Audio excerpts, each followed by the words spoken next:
ഇടയനും കാട്ടാടുകളും. ഒരിക്കൽ ഒരു ഗ്രാമത്തിൽ സോമരാജൻ എന്ന് പേരുള്ള അത്യാർത്തിക്കാരനായ ഒരു ഇടയൻ ജീവിച്ചിരുന്നു. അവന് 50 ആടുകൾ ഉണ്ടായിരുന്നു. എല്ലാ രാവിലെയും അവൻ ആടുകളെ കാട്ടിൽ മേയുവാൻ കൊണ്ടുപോകുമായിരുന്നു. വൈകുന്നേരങ്ങളിൽ അവൻ ആടുകളെ തിരികെ വീട്ടിൽ കൊണ്ടുവരികയും ചെയ്തിരുന്നു.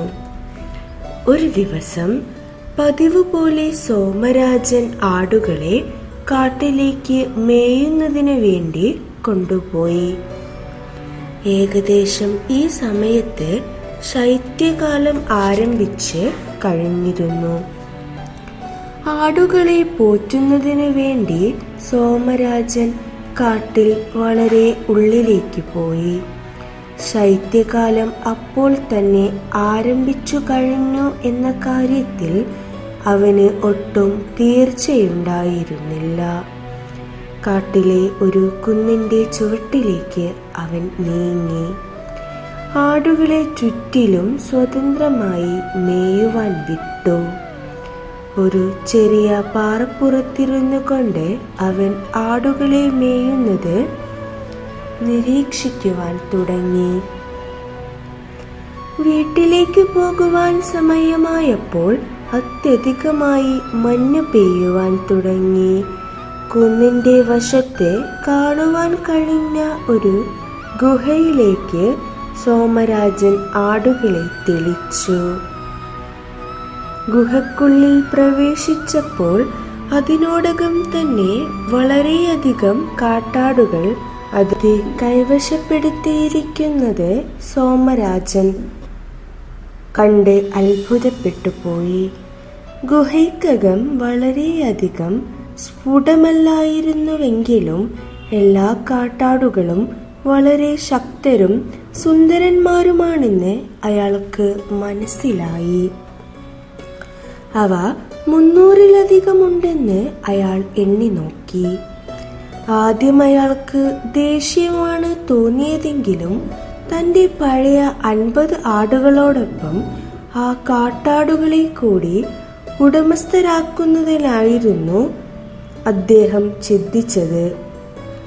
അവൻ സ്വയം മറക്കുകയും തന്നാലാകുന്ന എല്ലാവിധത്തിലും അവയെ ഇണക്കിയെടുക്കുവാൻ തുടങ്ങുകയും ചെയ്തു.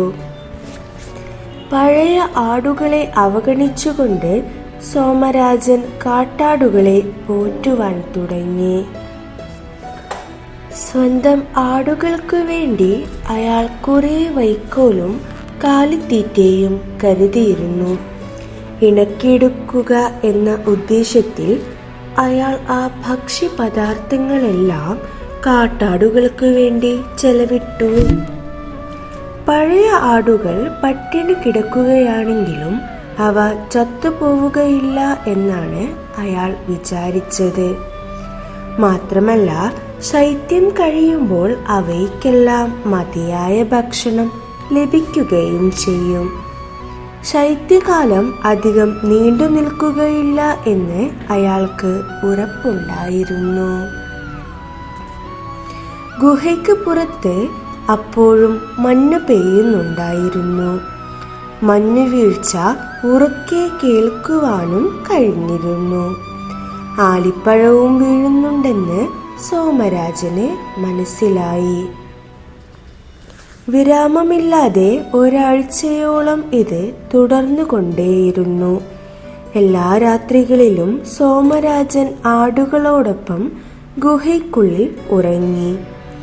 എല്ലായ്പ്പോഴും കാട്ടാടുകളെ വീട്ടിലേക്ക് കൊണ്ടുപോകുക എന്ന ചിന്തയിലായിരുന്നു അയാൾ.